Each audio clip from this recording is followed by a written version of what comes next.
Number 10 is Rancid, Tomorrow Never Comes. It's ironic because Rancid is not a band that I've been into historically, but two of my favorite pop punk emo bands came out with albums this year that I didn't quite care for. That was Taking Back Sunday and Blink 182. But this Rancid album just kicks ass from start to finish. Every song is great. The lyrics are pretty cool to listen to. The production is well done, and yeah, you're gonna hear those same punk chord progressions that you've all heard 10,000 times, but it's how you use them and it's what you do with them. So that's my number 10.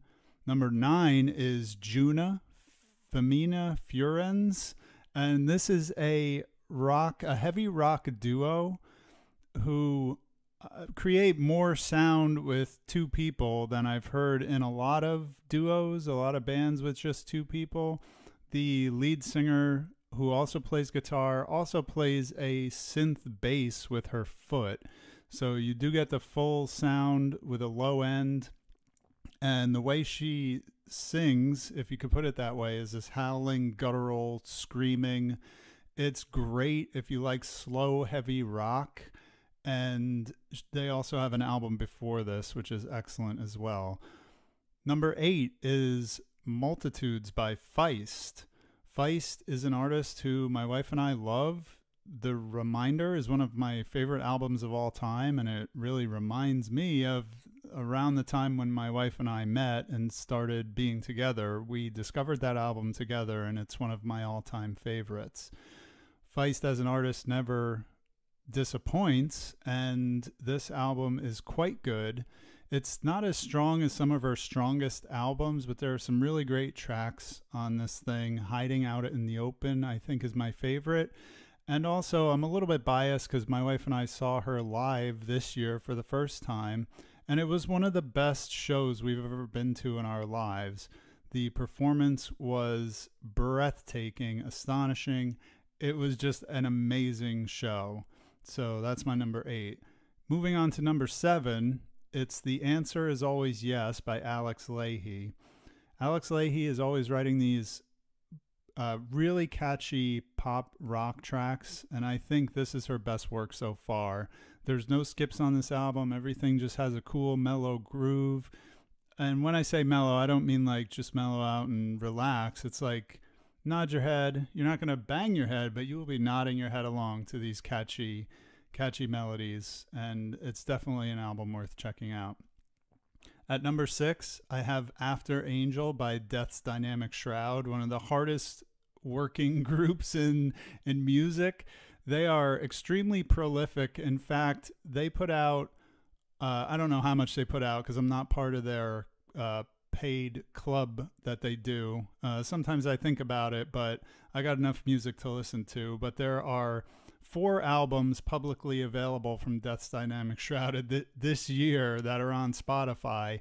They're all decent. They're all pretty good. But After Angel is my choice here because it contains the best of the 2 things that I love from this group, which is chopped up, messed up, reimagined samples of pop music with this like otherworldly alternate dimension pop sound that they come up with, just smashed together. And I really like it. I think it stands with some of their best work. I also saw them live this year, and it was incredible.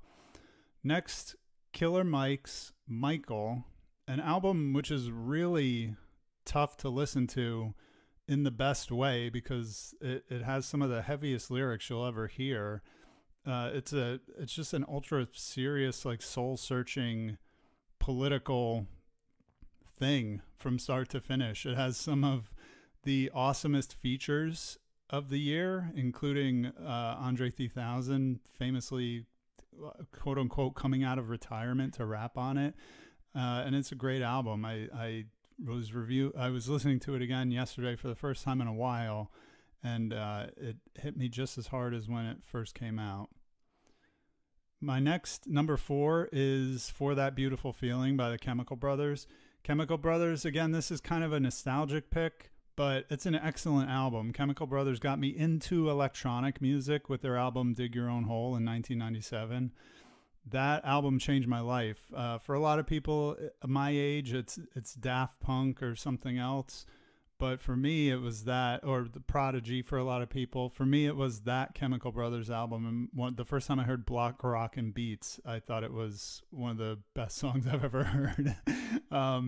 So their 2023 album, For That Beautiful Feeling, is excellent. They don't have a lot of bad material after all these years. Just consistently pushing the envelope, putting stuff out that is in their kind of own lane of electronic music. It doesn't emulate what is popular at the time, I don't think, ever. My number 3, we have Cheap Grills by Sincere Engineer. They are a pop punk kind of emo band that I saw live a couple years ago when they were touring on their previous album. And their first album is so good that I wondered how they would follow it up. And they came out with an album that's even better. It improves on the first one in every way. Catchy, introspective lyrics, great guitar work, great production. It's an awesome emo punk album, and I think they're one of the best bands out there doing it right now. At number 2, we have Radical Romantics by Fever Ray. Despite the very off-putting cover art, which job well done by the artist there, this album I was kind of obsessed with for a while, just listening to over and over again.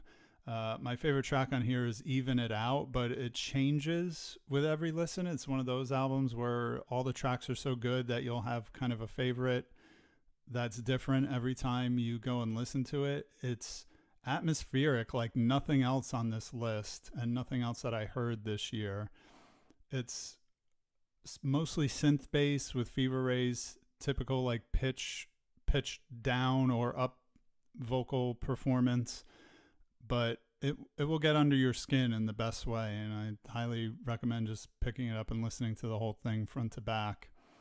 Before I get to my number 1, I have just 2 honorable mentions. One is Small Talk by an artist named Copeland James. Now, I just discovered this person on Spotify because I just try to dig deep in Spotify and find stuff that nobody else is listening to because I'm cool like that. No, because I want to support people like me who are trying to make music and get themselves out there. So I found this album due to its kind of cute cover art, to be quite honest.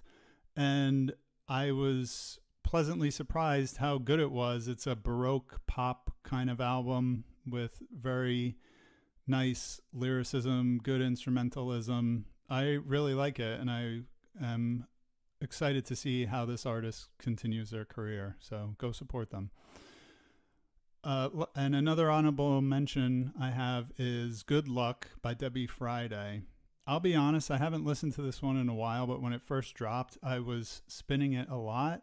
It is very cool. It is somewhat similar to the Fever Ray album, but has kind of a completely different tone in that it has this kind of sultry and sexiness to it without being like trashy in any way. Like it's a very classy brand of sexiness, and I just really liked it. It's an excellent effort from another kind of small, and she's been around a little while, but definitely should have more eyes and ears on her.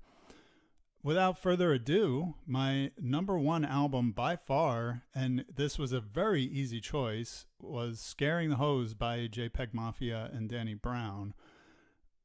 This is one of the best hip-hop rap albums I've ever heard, and it is right in my wheelhouse. It reminds me a lot of Paul's Boutique, just with the sampling and this whole kind of everything thrown into the pot and stirred up and chopped up and mixed up and thrown back out with just 2 very skilled MCs rapping over it the whole time.